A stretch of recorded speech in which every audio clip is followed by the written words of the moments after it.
Hey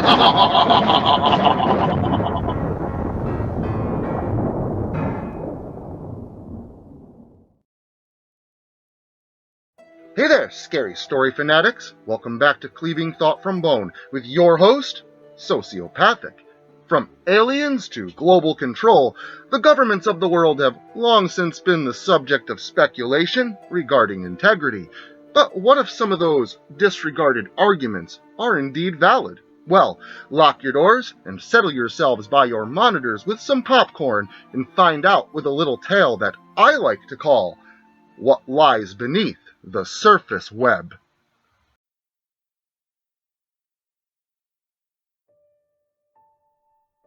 Okay, so I've seen some shit. Shit that would make your hair stand on end. Now, I'm not talking about movies or internet photos. I'm talking some crazy, pretty much unexplainable crap that makes me question it to this very day.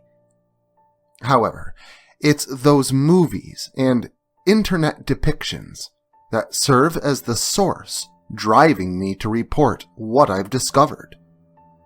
Unnatural circumstances of my childhood, I suppose, eventually contorted into myths of the past, allowing me to disregard them and simultaneously be mesmerized by the extraordinary nature of what they represented. When I was younger, about the age of 12, I found a certain affinity with horror films and ghastly stories of terror. With the increasing capabilities of internet in the 1990s, I was quickly becoming an accomplished web surfer. Now, I'm no hacker, never have been, and don't think I ever will be. I know my way around Windows pretty good, and am proficient in many modern user-friendly programs, but I can't do much in the way of altering lines of code or software programming, etc. So, needless to say, it was a long time before I would find access to the deep web. I'm sure most of you, like me, know what the deep web is and its possibilities. For those of you that don't, I will provide explanation as best I can. The internet, or the surface web, constitutes maybe 10% of the actual content on the internet, and that's a generous approximation. Search engines utilize web crawlers, programs that follow links from website to website and cataloging sites. But here's where the surface web falls short. These web crawlers are only able to log accessible, current, open access pages. Anything requiring a password for access, deleted pages, or hidden documents and information are not accessed by web crawlers. Here's an example. Government A issues Google an order to remove website C from its search engines. Google complies and the site becomes invisible as far as the surface web is concerned. You know all those private access intranet servers that operate within their own private web system? Again, unsearchable and inaccessible, unless you happen to be in the deep web. Now, as you've likely already guessed, the deep web is the actual internet, which includes that hidden 90% beneath the surface. Gaining access to the deep web has now become as simple as downloading a special browser to Windows, one that has the capability of hiding your IP address via proxy servers. And just as with all modern technology, this too is extremely user-friendly. So, now in my late 20s, with the provisions and tutorials provided by YouTube, I was first introduced to all of this. After promptly downloading this now infamous browser and doing a little more extracurricular homework, I was next introduced to the Hidden Wiki. Again, many of you likely know all about this, but for all the rest, the Hidden Wiki is a quick reference point to some of the more extravagant and underscored areas of the deep web. On this wiki, you will find a plethora of categories such as the illegal market, classified reports, access to forbidden domains. Within each category are various links to prostitution sites, murder-for-hire sites, and even domains designed to facilitate ordering illegal drugs. I couldn't believe what I was seeing, and trust me, it's all very real. I'll admit, I checked out some of the Silk Road shit, the famous website publicized in recent news events for soliciting illegal drugs.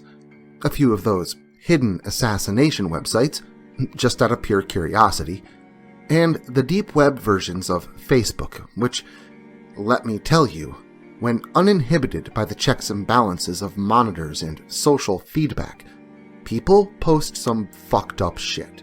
Far worse than you may think of as twisted in regards to its surface web counterpart. Of course, I skipped over all the porn, which was predictably everywhere, as usual, but I still don't understand that concept. Porn is all over the surface web anyway, so besides the extremely illegal and taboo, there's not much use for it. But I suppose pervs will be pervs, no matter where they web surf. Now, it wasn't through that hidden wiki or anything. I believe I began in the classified documents section, which, by the way, if you get a chance, you should definitely look into expunged records pertaining to prescription drug reports. But that's another story. And through one of these sites, I began following links to other similar pages and reference domains. It wasn't long before I landed in a deep web domain whose title demanded my awe and astonished attention, completely taken aback by the potential of the title. I'm pretty sure I just clicked on some random link entitled Movie Truths or Truths About Films or something like that. But point being, it insinuated something benign, harmless. But in contrast, the large blue letters, overtop a deep crimson background, spelled out the words, Desensitization through Films, a current list to date. Of course, I believed this to be some sort of hoax or obscure fantasy page for some demented deep webber. But then I took in the URL at the top of the page, .gov.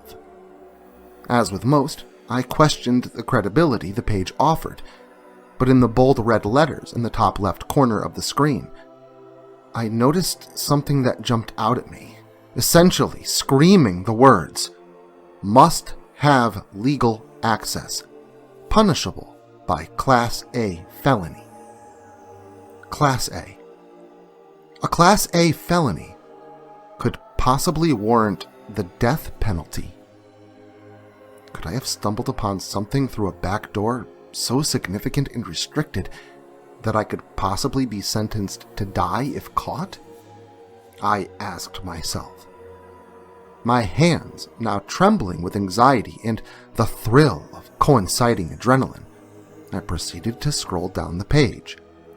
The first thing to be displayed further down was a paragraph of small print and white-colored text.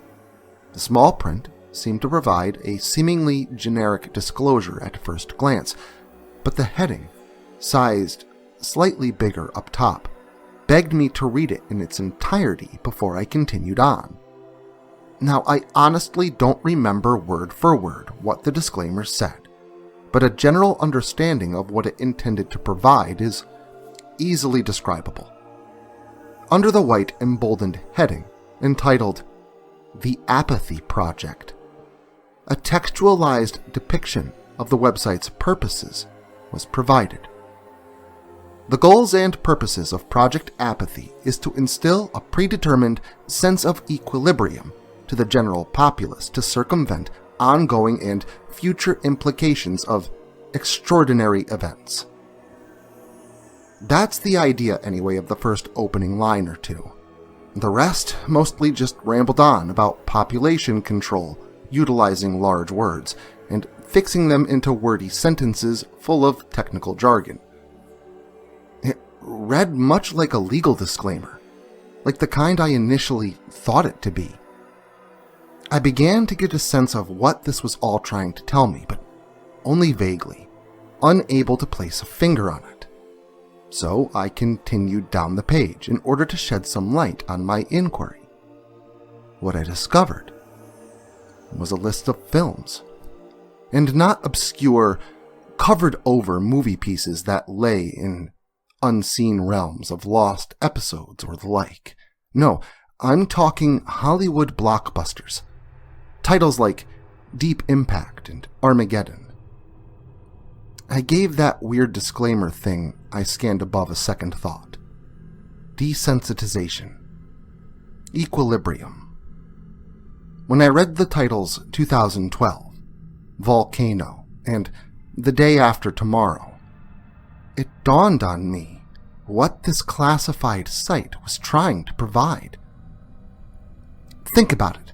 Films like Alfred Hitchcock's Psycho and the original Night of the Living Dead were terrifying to crowds who watched them when they first were released.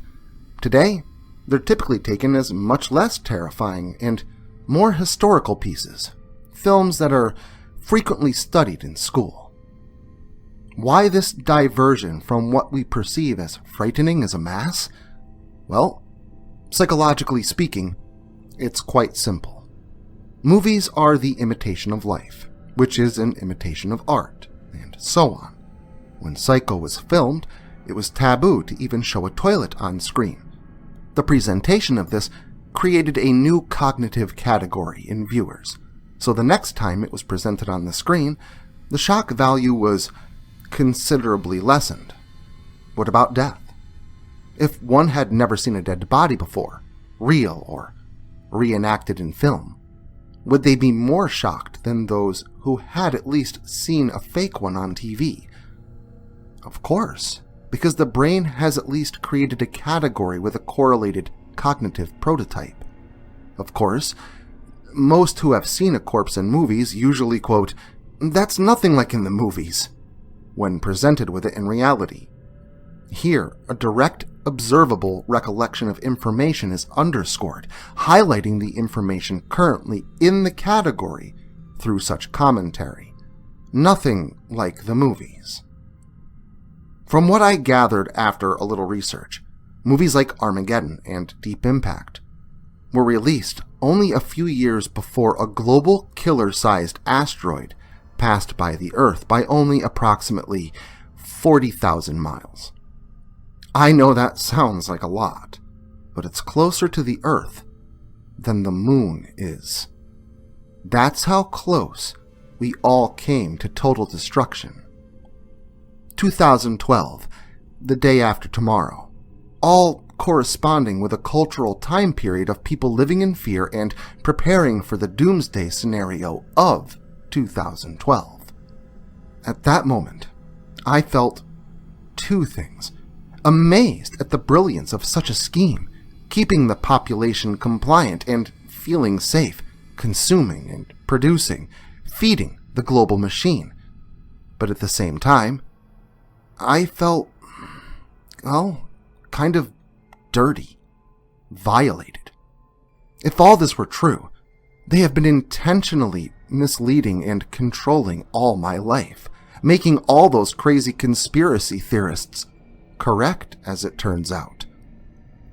My stomach turned a little, and I continued down the list, uncovering more films that seemed to portray a manipulated history. My heart went into my throat, my eyes intently stared into my computer monitor, and my index finger instantly stopped moving, halting my movement of the scroll bar. This was more an unintended action of trepidation and less one of simple study. In fact, it took me a moment or two to refocus and note the rest of the titles. To name a few: The Howling, A Nightmare on Elm Street, Paranormal Activity, Always Watching, The Exorcist, Cabin Fever, Night of the Living Dead, and so on. Why in the hell would these movies be on this list? Werewolves? Dream demons? Slender Man? Fucking zombies? Could the US government really be desensitizing us to true horrors existing in the world and art mimicking life in an attempt to manipulate social behavior? The answer? Absolutely. Upon a little more investigation, I learned that PA, the setting for Night of the Living Dead, is the only state in the country to have an official zombie response team. Don't believe me? Look it up. That information is easily found even on the surface web. And upon sitting on these events for a while, I remembered the terror of my childhood, reflected upon my own experiences, and now everything makes so much more sense. So please, don't believe what they tell you. There are psychopaths in the woods, horrors lurking inside your closets at night, and very real, tangible monsters under your beds. Well, there's a revelation for you. Seems there's been something hiding in my closet all along. I knew it! So, if you're looking for a distraction from those sounds in the night, make sure to stop by again next weekend for a new perspective. And until then, remember to like, share, subscribe, and turn on notifications so I can catch you all again next Saturday.